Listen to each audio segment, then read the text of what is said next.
Hey everybody, welcome to another episode of A to Z, starring me, Zero Rimson, and my co-host, Aaron Chase. For those of you who don't know, me and Aaron are very similar, but also very different. He coming from the realism, the pessimistic, the actual, I from the rainbow-colored glasses, the airy-fairy, the optimistic, and together we have this yin-yang energy where we talk about whatever we want and we bounce ideas off each other. Sometimes they get super esoteric, sometimes they get silly.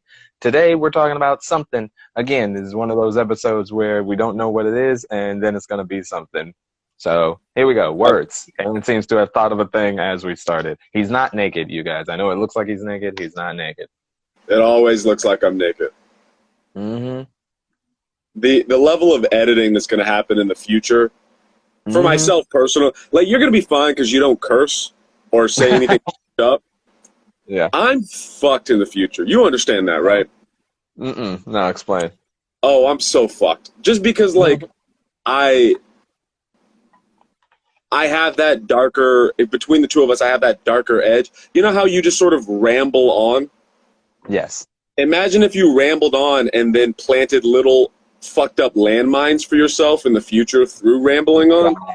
Okay. Like, so you're worried about the Kevin Hart of it, that somebody's going to comb through your stuff and be like, oh, he said this thing. And yeah, then, well, I have no intention to be a mogul, which is why I think I'll be okay in that regard. But Yeah. like, eventually, Yeah, eventually, because of something I said or because I dated some crazy fucking girl, Will and George were talking about that like it's a numbers thing. Eventually, out of the sheer number, because I'm crushing it so much. I'm kidding. But yeah,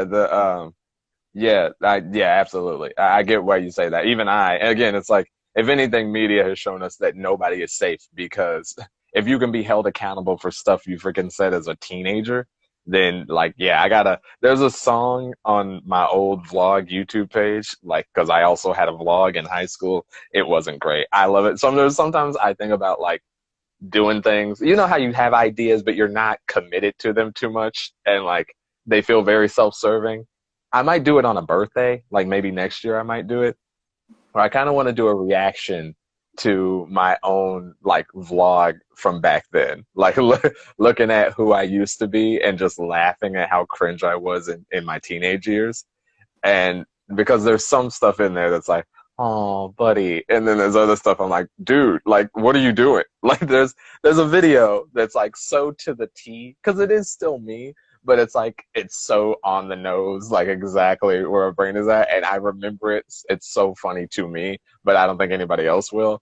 There's a video on that page where in the episode I lost my PSP. Like it's gone. I lost it somewhere, and I'm like emotionally devastated about it. Like I'm like, I don't know what happened to it, and it sucks, and I'm like crying on camera, and then I'm like, but it's gonna be okay. And I pulled myself out of it, but the way I pulled myself out of it is I just keep going like, well, at least I didn't get raped, I ain't never been raped, so and I just keep like bringing that up as a point of like why my life isn't bad. And I'm like, that's a big jump. You lost your PSP and I guess, but like also don't do that, dude. Don't do that. my hope is that all of this stuff is like the Elvis effect. Does that make sense before I keep going?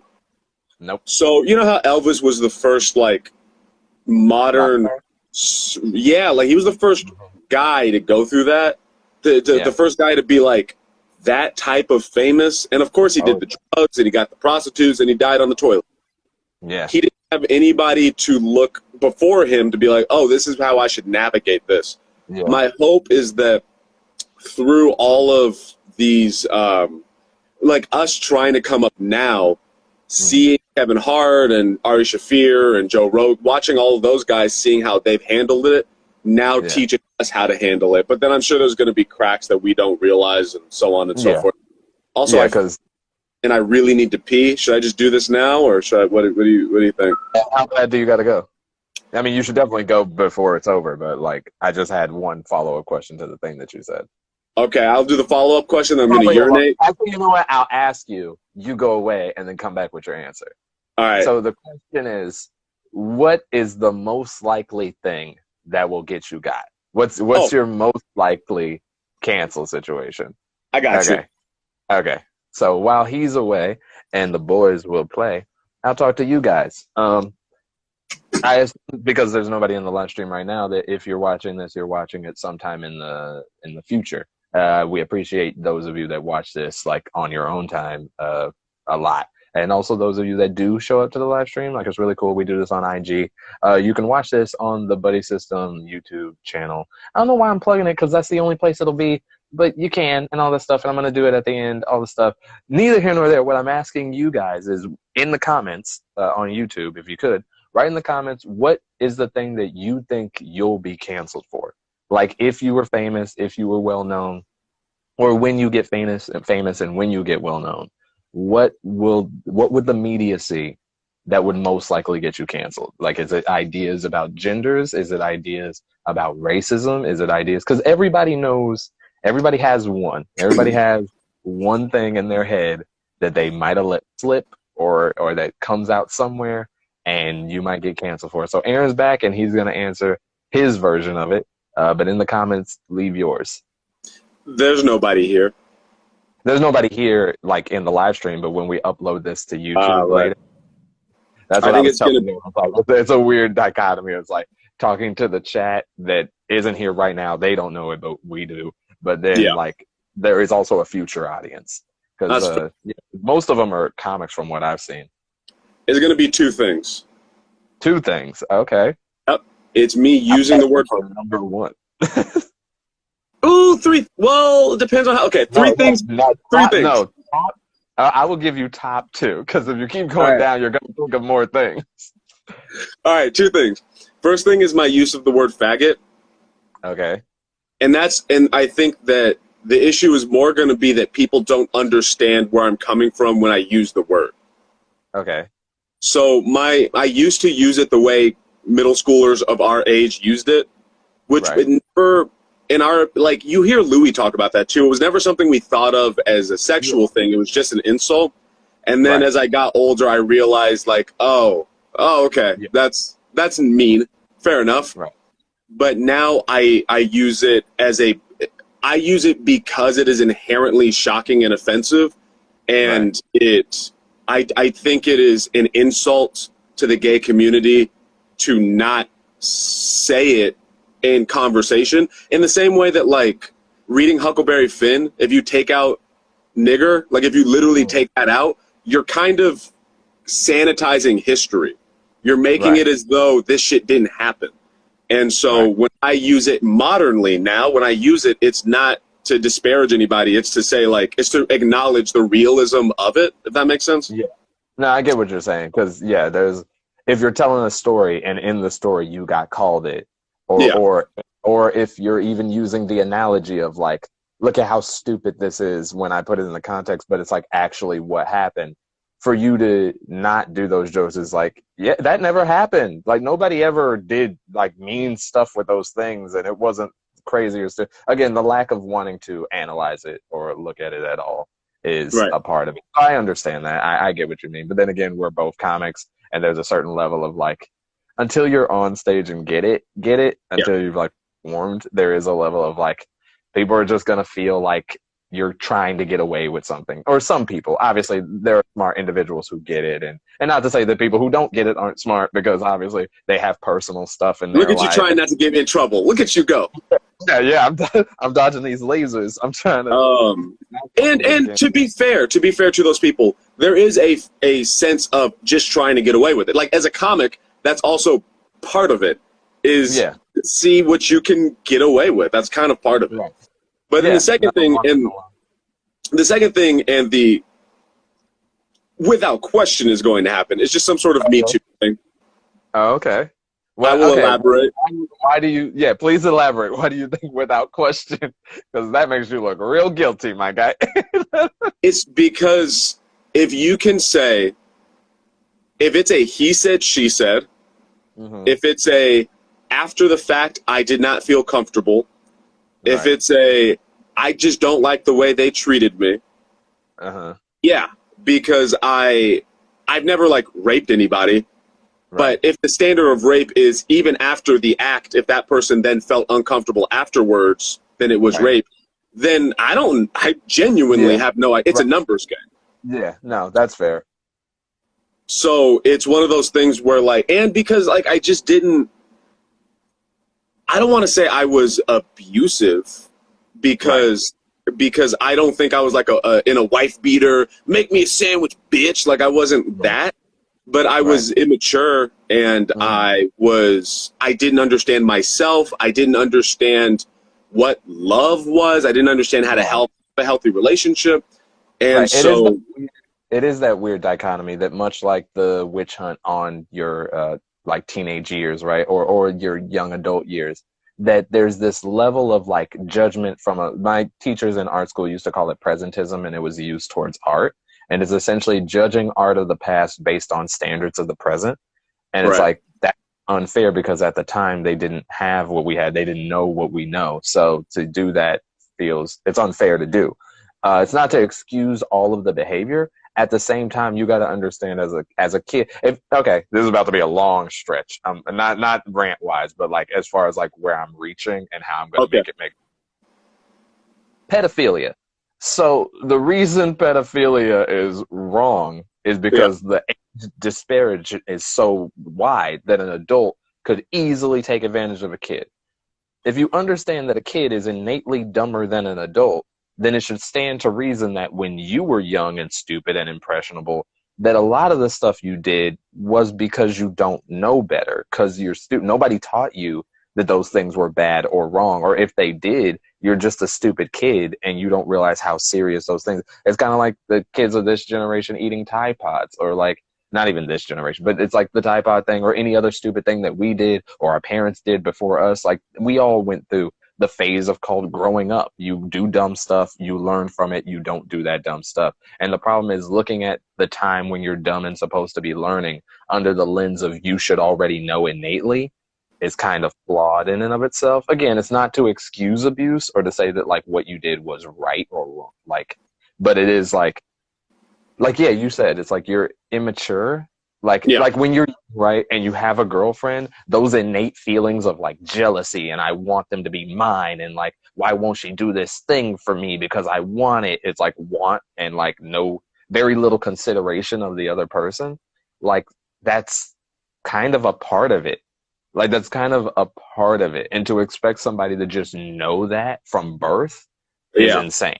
But there's stuff. Go ahead. I have multiple things. I might go on a zero rant, so just get ready. Oh boy.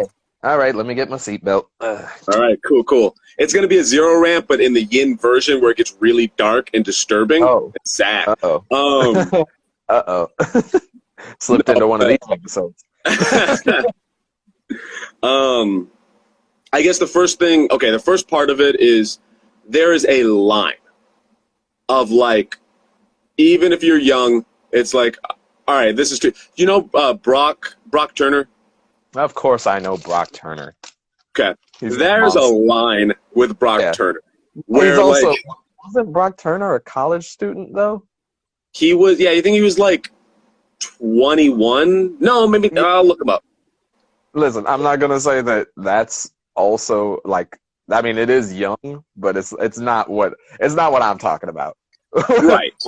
What I'm talking about is like maybe like anything before I would say junior year of high school. And not to say juniors are smart, but I feel like that's the point at which I would go, you should know better about relationships and how those functions and people.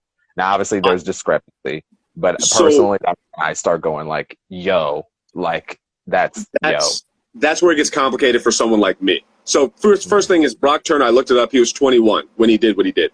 Pretty goddamn excusable at that point. Yeah. You're having sex with a passed out girl behind a dumpster. Like Jesus Christ. Right. Yeah, absolutely. And how you justify that in your head. Though to be fair, again, this is presentism also. Like as I was just ranting about that, I'm doing the same thing because in the 80s and the 70s, like dudes apparently did that all the time.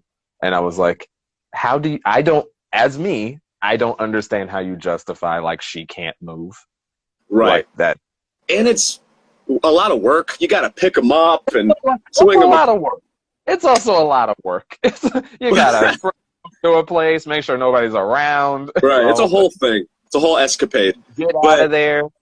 with what you're saying about like was it you said junior year of high school? Yeah, junior year of high school. So for me, I think I'm the type of person who was put in such a fucked up situation that it took throughout my 20s. I never did anything like Brock Turner because I'm not a fucking monster, but, Right.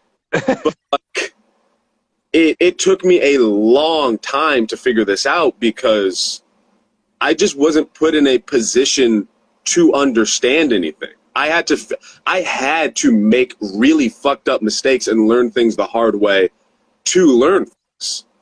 And Right. unfortunately, with relationships, learning things the hard way means that you're now affecting another person and vice versa. So it's like, it's frustrating for me because I know eventually, give it time, eventually someone's, as soon as I get in some sort of level of success, some sort of notoriety where enough people see me where I'm like moderately famous, eventually. So like, that's frustrating and nerve-wracking for me at times because I won't even, whatever it is, I probably won't remember. And I'm starting to realize that that's part of not being mindful. Like, been working on being mindful, and my memory of things that have happened is better because I'm aware presently. Whereas at the time, I was living in third person my whole life. So I wasn't even like fully present during moments. So it's gonna be shitty. Yeah. I mean, I could think of maybe one logically that I would have to go ahead and be like, that's more than fair. Take my L, go, hey, you know what? That was on me. I was stupid and dumb. And to be fair, this person and me are like chill. So like I pretty much think it's like it's fine. But like as far as that whole thing, she's the only one who I would actually have to go like, yo, hands up, you like got me. That's on me. Hold that L. I should have been smarter. I should have been better. That was totally my fault. However, every girl posts that. Yeah, you got nothing. Like, yeah, you're like, and again, it's like, even if you want to make the like afterwards argument, that's the thing. I think you said it on another episode. By the time I started getting at all, that movement had already like fully done a pass. Like, it's not that it's over or anything, but like it did such a hard wipe on dudes that now it's like, just go always ask. Just always ask. Even if it cuts off the emotional, like, yeah, we're doing it. It's like, I'll go, yo, real quick, just so we're sure here, you're cool with this, right? Like first, I always ask two. I always go, how are you sober? Are you good enough? Do you know where you are? Do you know what's going on? Are you okay? Like, because I don't want to do anything when you're under any influences or stuff. Once I get that yes, then I go, okay, you're okay with what we're doing. Like, we're about to start doing stuff. Are you okay with what we're doing? Once I get that yes, we're fine to play ball. We're playing ball, and it's all good. Zero, do you want to just use my trick, which is a lot quicker? What's yours? I just say engage in consensual sexual intercourse. I don't say have sex. I say consensual sexual intercourse. Every single time now, consensual sexual intercourse. Do you do it that fast? At this point, yes. That's how she's gonna get you in court. He said, and I didn't hear him. There's always something. No, I say engage in consensual sexual intercourse. I don't give a fuck how awkward it is. I don't care how weird it makes it. I don't care if it fucks up the mood. Consensual sexual intercourse. There you go. All right, have fun trying to get me in trouble now, bitch. There you go. Like, gotcha. I don't trust you even a little bit. Let's have sex now. But you know what? Oh, sorry. Go ahead. I'm less. You know what's weird? This is how crazy my brain is. I'm less concerned about that because obviously, again, I know me. I know what's up. I could like when it comes down to it. There's this weird like it goes back and forth. There are some people who like, and I think this is where yours it's more of a problem because when you have a certain personality, people are going to lean a certain way on you. But this is my dark interpretation. So when your stage image is what it is, people are going to lean a certain way regardless. So if that kind of story comes out with you, they're like, oh yeah, he probably did it. Like, he could say all he wants, but I don't know, man. Yeah, he's talking a real big game about afterward. Like, why would you overcorrect that much if you're doing okay? Like that thing versus me, where they're like, well, he's a swell, sweet kid. Like, I'm sure he couldn't have done it. Like, there's no way. But then there's the other side of that coin where, like, you see Chris Brown and you see, like, all the other people who have done it, and we all just go, but they're so talented, though. And, Yeah. like, we don't look at it. And it's like that dark part of my brain that's like, it matters. It 100% matters. We agree that it is bad and we need to get justice for those who are taken advantage of. But in public perception, your art can supersede how people feel about the messed up stuff you do, so much so that even time after time, if it's like a continuous behavior, people will go, well, I mean, I don't think so. Those girls are crazy. That's whatever. Like, it's not good. It's just a thing that happens that I'm very keenly aware of. Weirdly enough, I actually think in terms of our art and our presentation on stage, I think it's the reverse. I think you would be more.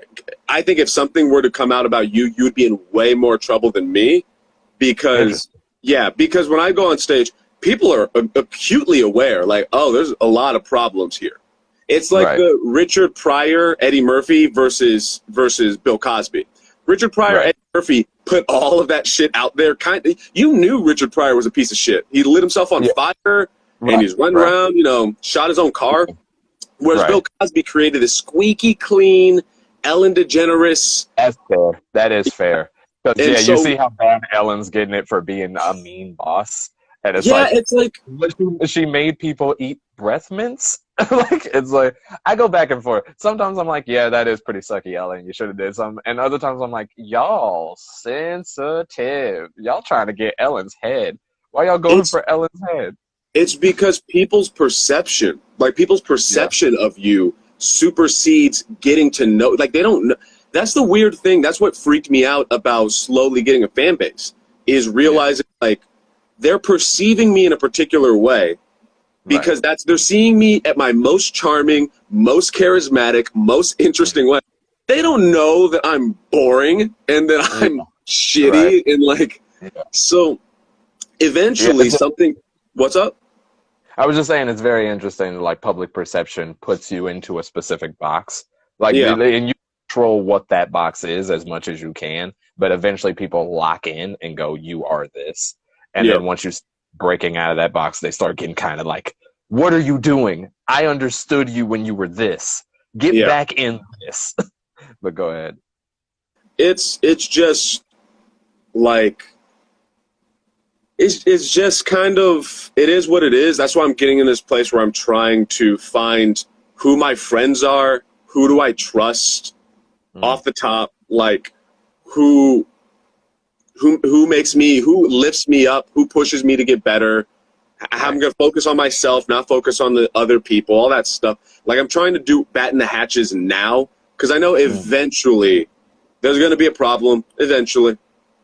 Yeah. See, I'm the same way with the crew thing, because I'm very, again, I'm too aware of I mean, I've listened to too much Drake in 2011, where it's like, I can't trust nobody because I'm famous. And I'm like, that's why I'm like, I would like to get the lady that I'm going to be with now before I get on, because then I'll be like, I have that thing where it's like, are you in it for me? Are you in it for the art? Are you in it for the thing? Or are you in it for me? And it's like a trust thing. And it's like something that, like, obviously I'd have to work on and all that jazz, but like, it's one of those, along with friend circles, like bringing people in, and like, you know me, again, I'm very open. I'm very like, everybody's my friend. But like also being aware that like some of your friends are not your friends. And it's like, okay. But like, I don't know. It's just that thing about putting your heart out there and on your sleeve. It does leave it more vulnerable than most. So I'm very aware, but I'm not at crazy point yet, obviously, because I don't have that at all yet. Like, no, I have nothing to want to use yet. So it's going pretty swell. But when I do eventually have things, and obviously my heart is like, I want to help whoever, whenever. but I don't know, like drawing those lines. And I guess that's just the answer, is to have standards. Go ahead. Yeah, I think that's what's weird in my headspace, is that I know I don't really have anything, and I Yeah. already felt a little bit of that shadiness. Yeah. Like, I don't have any. I have no control. I have no power at all. And when I say fan base, I know that sounds bigger than it actually is, but like, it's like, if I say if I post like, I'm going to be in Claremont on Saturday, like 5 teenagers come out because they don't have anything to do. It's not, it's not crazy or anything. It's just, it's just weird. It's just a shift. That's all. But, being present, okay, so I got to be vaguish about it because of confidentiality reasons. Got it. I know how to be present when I can make it quiet, when I'm listening to my guided meditations, yada, yada, yada. It's very hard to be present during work. During your job? Yeah, I'm angry every time I work. That's interesting. I go back and forth with I'm not angry, but like, as far as present, like, I don't know. It's like a weird, you know how like the extremes look a lot like, sometimes I get presence confused with like zoning out. And some, like, I definitely have moments of like, I'm at work and I'll zone out, but it does make me get through the day, and like, I'm doing my stuff very to the T and on the nose when I'm zoned out. But like, yeah, I can't call that present, because I'm really like not there at all, but it gets me through. I think I can't zone out because inherently what my job is does not allow me to zone out. Mm-hmm. So I'm interpreting specifically what I interpret in schools. And that's most of my job at this point. I get enraged because it's a projection thing. Like, I know it has nothing to do with me, all the shit. But like, I immediately get sucked back to when I was in school. Oh. And I'm furious every time. It's like an inherent, consistent reminder, like, hey, remember all the bullshit that you went through? Hey, remember when your mom didn't give you weekends because she made you do homework on weekends that she made up herself? Hey, do you remember when the teacher said this, and that gave you a bad grade? What's up? Your mom used to make up homework for you? I didn't tell you that? No, that's so that's so crazy. I did not have weekends. Zero. When I say that my first time ever being left alone to relax was in quarantine, I'm not exaggerating. Man. That was make something out of you. I don't know what she was building, but like, that's that Tiger Mom level of like, okay, even when you rest, you're gonna know. Like, Dragon Ball Z reference. You know Gohan's mom? Chi-Chi? Yeah. Yeah, like how she was like, oh, books and studying and books. You're gonna be this. And it's like, oh, okay. Like, geez. Like, yeah, I did my homework when I did my homework. Usually as soon as I got home, because I didn't want to have homework. And I got done with homework and my mom left me alone. Like, no. I did not have a moment of real relaxation, because I knew I don't want to get crazy with it. Obviously, I had times where I wasn't like, I was doing push-ups when I wasn't writing books. Like, obviously, I had time to relax, but it wasn't relaxed because I was at home where I was always on edge waiting for the next thing to happen. Or I was at school where I just wasn't, like, my brain didn't work well at school. And so literally, the first time I ever got to really relax was quarantine. That's why, like, this big shift has happened for me. Interesting. Yeah. Back to what you were saying, though. Oh, so like, I'll be interpreting, and I'll be fucking furious. I'll be so mad, and like, my brain will take the invasive thoughts of remembering like how I was treated or what I had to go through would pop in. But then I try to meditate and try to get it out and try to breathe. but I can't do that because I'm interpreting, and I don't have Right. time to like, hold on, this isn't your class. You're not 7. You're not. This isn't. So Up it's to the age of 7. yeah. Everybody's stressed out age of 7, where your mom makes you do math. I And was please, I was constantly stressed out, constantly. I'm teasing you because that's a reality for you, but for the general public, Yeah, 7 years old is like not. It's upsetting sometimes. It's not that. And this is where you become a unique individual, where it's like, ah, this is mental. This is real deep down course that didn't stop since he was born. That's your yeah. baby years must have been wild. Not like, and this is why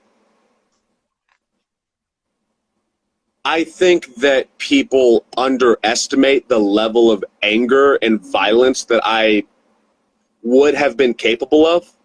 Mm, Like, there was this line that I think I figured out pretty early on of like, mm. okay, I can, I see it. It's like, oh, yeah, I like a dark door and a light door, and you're like, I see it. I see the door. It's not yeah. that far. Well, Loop on my hand, turn that knob a little bit. the How like many physical confrontations did you get into as a child, as a kid, like through your teens and before? through my teens, Like so, teens backwards, all the way down to birth.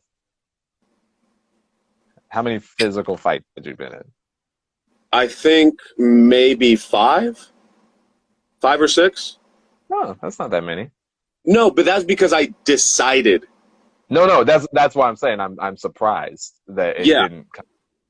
but then that's not like, this is going back to the William Holland stuff that I talk about, where your guys' mentality of, we'll just stop being sad, is like, you trick yourself into thinking that, but you're not really not being sad or angry. You're pushing it down.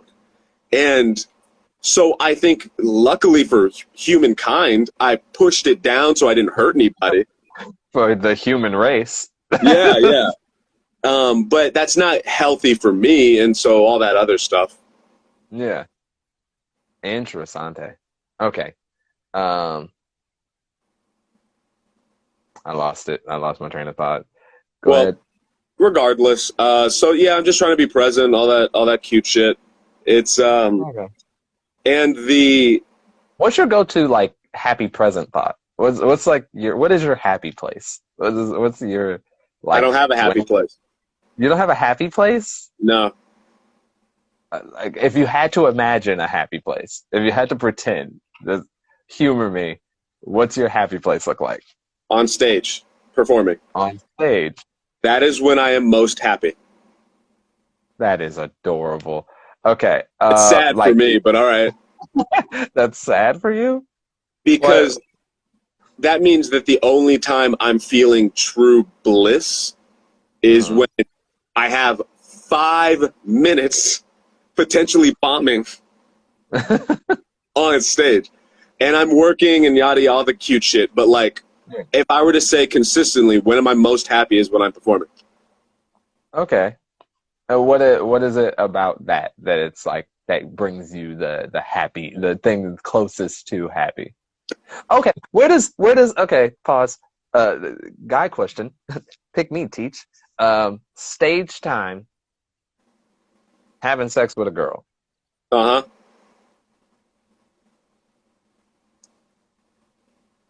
Depends on where you're asking me in my life. So do you want modern or do you I want? want, I want modern. Like you right now. If this is stage and this is sex, are you saying a girl or my current relationship? I'm saying your current relationship. Let's go whatever you personally, and to keep you out of trouble, we'll say best sexed with your girl who you love. Okay. Okay, If this is so this is stand up, stand up. I would say this. Okay, like this much? That's that's this is the Because gap. you have to understand, I've had sex. Yeah, I mean you've had stage time too. Like I don't, Right, but there's like a it's okay. The reason I'm so insane about stand-up comedy is because I think I was born to be a comedian. And this comparison's going to come off douchey to people, but in the same way that Michael Jordan was okay, born to be a basketball player, okay, I was born to do stand-up comedy. That's all I've ever wanted to do.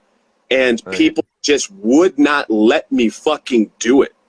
So like okay, by the time now that like, oh, I'm doing it, it's like fucking oh, this is what I'm doing.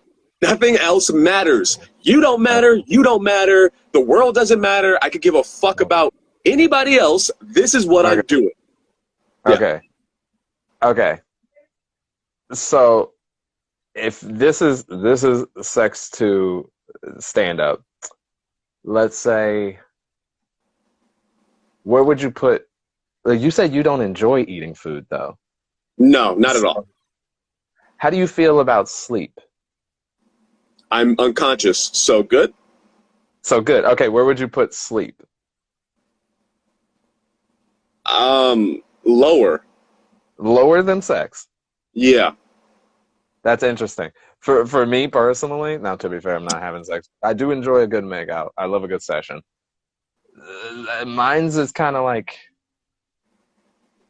sleep. Sleep is pretty top tier for me. I gotta be honest. Like sleep is my one of my jams, which is really counterproductive to the whole chasing your dreams thing. But that's why mine. I think people underestimate how much of a worker I am. That it doesn't look like I'm putting in a lot of effort. Like you're like go go go go go. Mine's looks like go go go. But that's because I'm constantly fighting against this part of me that wants to chill. Where like yours is like a manic push. That's like you gotta do this. You gotta do this. Mine's is like, hey man, just like relax, relax. Don't do anything. Just it'll be fine. And I'm like, no, we gotta, we gotta make a joke. We gotta I go have make a a video. question. Like, it's fine. Go ahead. So, would it be fair to say that most people, and we'll say at our class, our level, are not doing it the way, or not doing it the way I'm doing it, but not thinking the way I'm thinking? I think there's a very specific pocket who think the way that you're thinking. Like again, it's like I'm not gonna say it's like you alone, but I will say you're a lower number. Like I think a lot more comedians fall towards my thing of like you want to do it. It is important to you, but other life stuff is really hard to say no to. Like it's fighting so like where yours is like okay, that's the thing. The enemy of the best is the good. I don't know if you've ever heard that. I feel like I've said it 1,000 times, but it's like because you start lower and you have to work up, you have more respect for it and you have to try harder because you're trying to get to like at like because you started like below average. Everybody else started at average. It's harder to get from average to good than it is to go from really bad to good. And so like your push is like, yeah, I've been hindered. I've been stopped my whole life and I have to push past being stopped in order to get to even normal. So of course I don't want to stop once I hit normal because I pushed through getting to normal. I'm not going to just quit because I'm at normal. I'm going to go all the way. I'm going to keep going. You have a push. Those of us who start at normal, it's harder for us to push past because we're comfy. Like it's hard like when if you're a spoiled rich kid who gets everything they want, it's hard to want to do anything. That's why retirement usually causes people to like die quicker because when you don't have to do anything, when you're chilling, like usually you just the human nature is to conserve.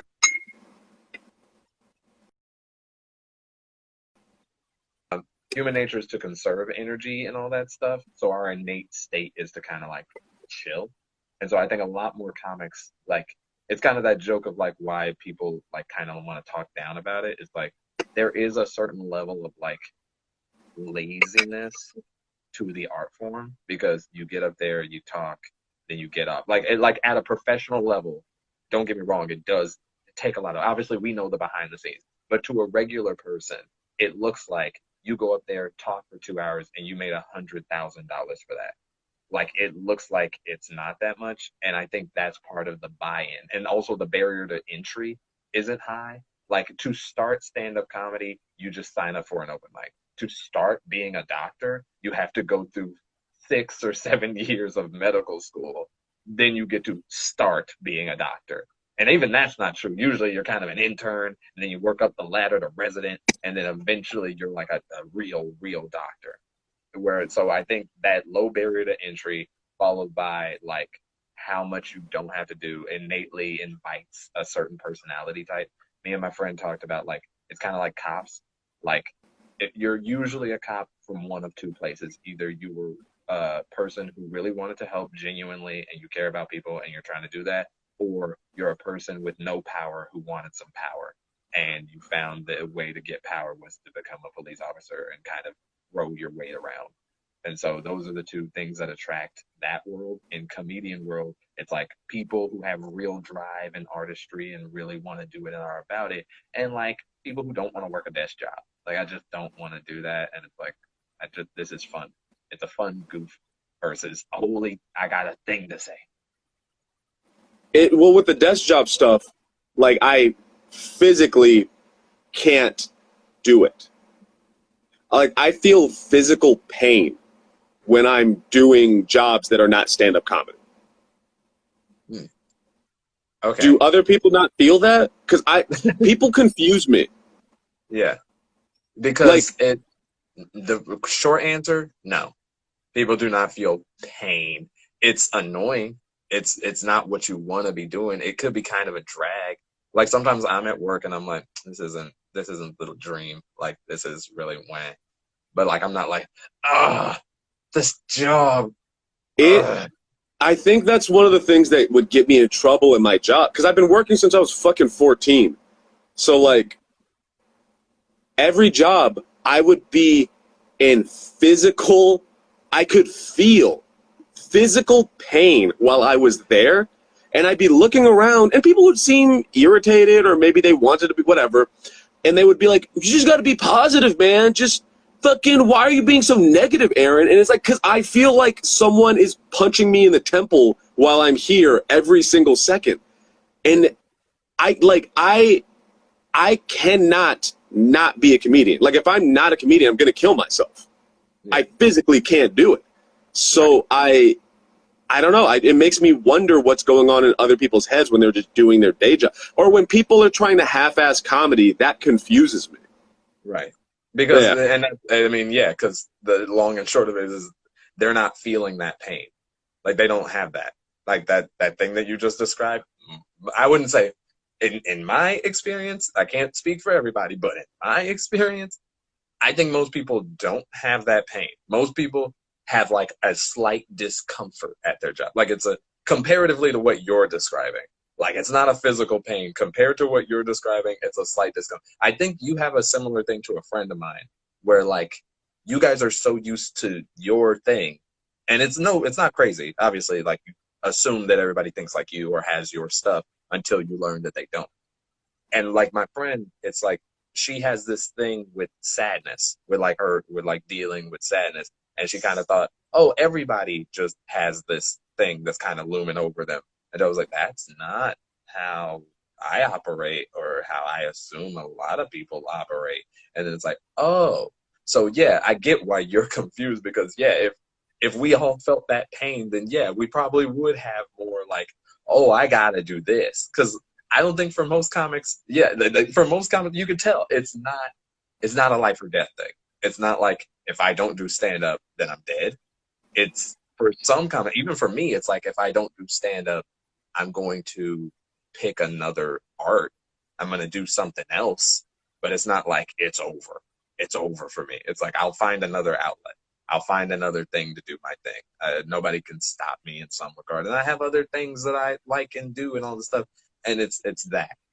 Where it's think that's... Sorry, go ahead. I mean, that was pretty much the thought. I think that's why I'm jealous of boring people. Like, I'll perform on the street or whatever, and I'll have... It's really strange. I'll have, my 3 a.m. Denny's energy joke. Yeah.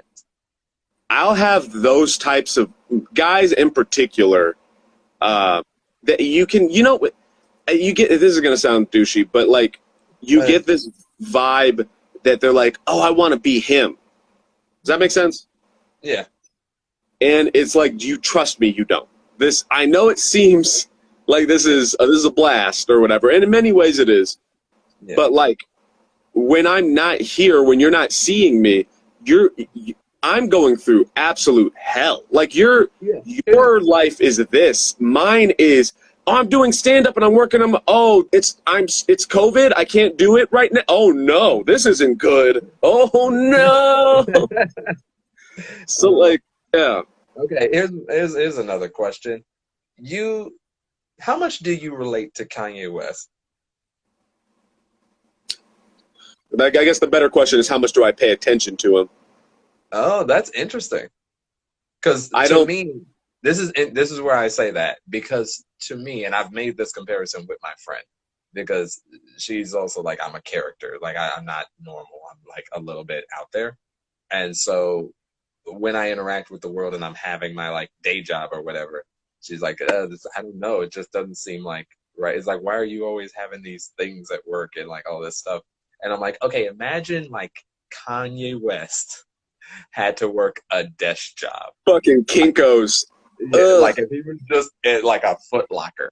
Like if he just worked at a Foot Locker, that doesn't work. That's like a discrepancy of character. It's like that's not what you're supposed to be at. That's not where you're supposed to be. So as much as everybody looks at him like a manic crazy, it's like, yo, that's where he fits. That's where it works for him. In some regards, you can make hard arguments because, mental stuff. But the reason I ask, and the reason it's interesting that you don't watch him at all, because he seems, from how you describe it, he seems like he has that same thing that you had, like that darkness that's kind of looming on him at all times that he's pushing through to make it work. But then he also has like cameras on him all the time, so we catch a lot of that.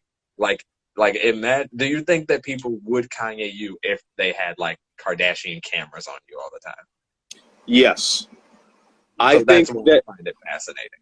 I think a better comparison, because I don't pay attention to Kanye, I think, and this is, I'm going to stop saying it's douchey because at this point it's becoming redundant and you get where I'm coming from. But I think a better comparison would be to a Michael Jordan or Dave Chappelle or a Tyler, the Creator, where it's like Michael Jordan is built for basketball. Dave Chappelle was built for stand-up comedy. Tyler, the Creator, was built for music. And they all just happened to be put in positions where, like, it was at least mildly encouraged. Enough, like, Michael Jordan's family put him in basketball. Cool, he did it. Fucking Dave Chappelle's mom drove him to open mics. Cool, he has the support there. Tyler, the Creator, had a group of friends around him, and I think his mom was kind of supportive as well. His mom was there, yeah. Very supportive? Cool. You know what's consistent there? Moms being fucking supportive. I read... Hey, Eminem's mom didn't treat him good, so what's your excuse? And look where he is. He's insane, out of his mind. But I read Lenny Bruce's book, fucking Steve Martin, Kevin Hart, Trevor Noah, and Eddie Murphy. You know what's consistent amongst all of them? What's consistent? I'll tell you, Zero. Let me tell you. Their fucking moms were supportive. That's the only thing that is consistent amongst all of them. I am set. My mom loved me a lot, so I'm in it, baby. It is infuriating. It's what makes me get to this place of like. Were you there when I told the joke at Beltran's mic last week? You weren't there. No, I wasn't at last week, Beltran. No. Oh, my set did not go well. I said I had a joke that was basically like it went something like. We have 9 minutes, by the way. Oh, okay. It went something like when your mom texts you. You shouldn't think to yourself, should have killed her when I had the chance. I think it's hilarious, but apparently they weren't feeling it. I think it has legs. I do think I know you on stage, and then it's like there's a finesse to that. There's like I know what you mean because I've talked to you this long. We have hours. What is this episode like 23? We have a full day's worth of content now. So congratulations to us. But also that's really weird. Anywho, once you've experienced Aaron in a 24-hour chunklet and you watched all of the stand-up, not even comedy, the one-man show, once you get that whole picture and then you see you do it, it's like, I see what he's saying. I get what he means. But yeah, he probably should have said it a little like for the rest of us who haven't had an abusive mom. Just sugar it a little bit because now we just feel bad for you.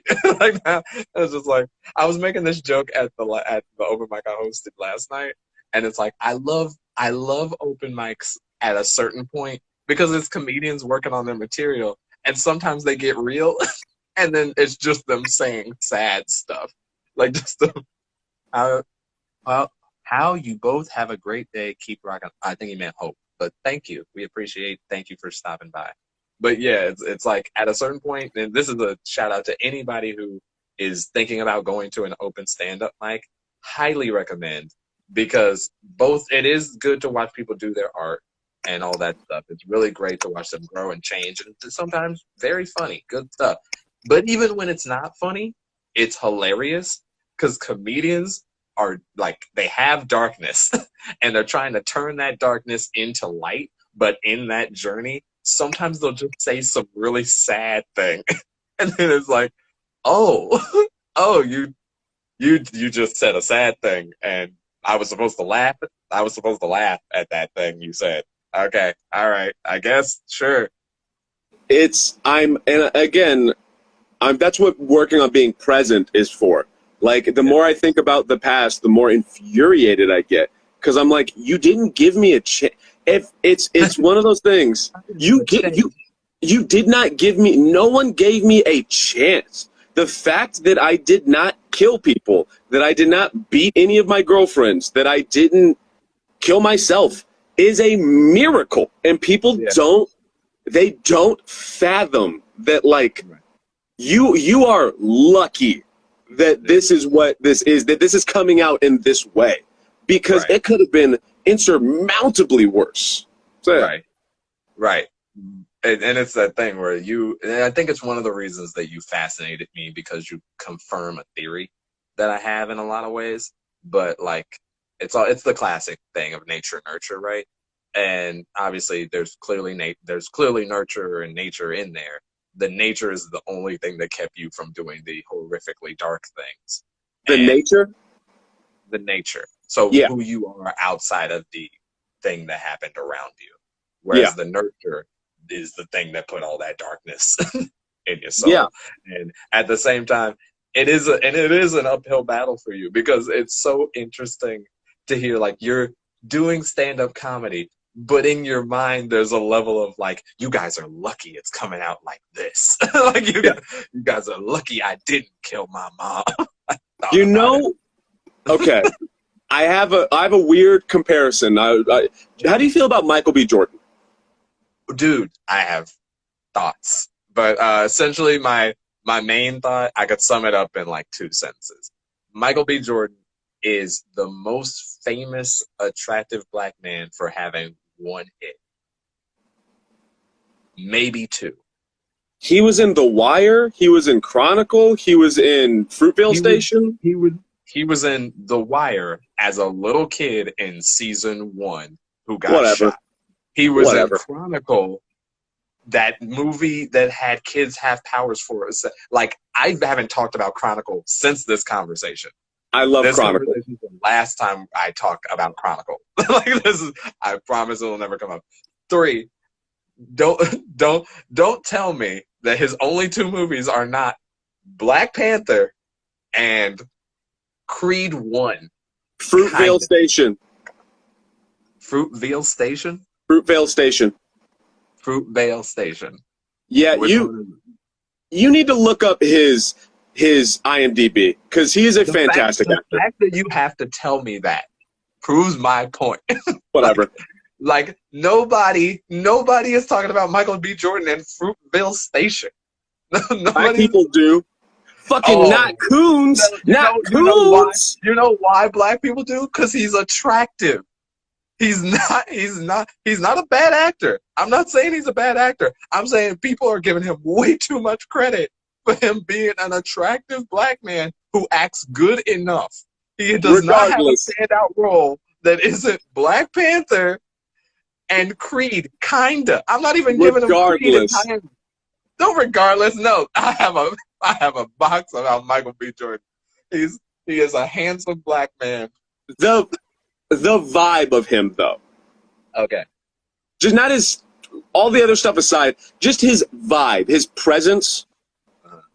I think if you had put me in his situation, same vibe. Like, if I wasn't put in the situation I was put in, I would have been that type of guy. And that's what makes me so fucking angry, is because the nature thing of it, of like, in my nature, I didn't want to hurt anybody. I wanted to be positive. I wanted to present. I wanted to create art. I wanted to have fun. I wanted to be silly. I wanted to be nice. That is in my nature. But everything around me really fucked with that. And so what makes me so angry is like, I didn't choose to exist this way. I didn't choose to be in the neighborhood with the mom that I had, with the school that I went to. The world did. And they had just left me the fuck alone. There it is. That's a t-shirt you need. You just leave me the alone. If they had just left me the alone, and then on the back it would be like, I wouldn't be this. So I think that's, and again, still working on it. Like, this isn't the only reason I'm ranting about it like this is because we're talking about it. On a day-to-day, I don't do this. That's good. That's progress. That's what we call progress. Yeah, it's like, when I say it's not fair and people's response, or like the William Holland response would be, well, life's not fair. And it's like, well, fuck you. You're not dealing with it. You know what I mean? Yeah, it is easy for those of us on the outside to discredit it a bit. Yeah. It's like, yes, I know life's not fair, but then acknowledge then, don't fucking dismiss that what I'm going through isn't dog shit. That is not it's so fucked up. Right. So yeah. Okay. Well, speeding running the ending of this episode. So that's been A to Z, you guys. I got 30 seconds to make this work. Okay, real quick, I've been Zero Rimson. You can find me at @0_KR Anime. That's been Aaron Chase. You can find him at Aaron Chase 91. Both of those things on Instagram. You can also find this podcast on YouTube under Buddy System Comedy. Just Google search that, or A to Z. You probably have to do both because, you know, there's a lot of A to Z stuff. Also, you can watch the ACMM also on the Buddy System Comedy page. Thank you for those of you that were in the live chat. And thank you for those of you who are watching later. We appreciate you, and leads.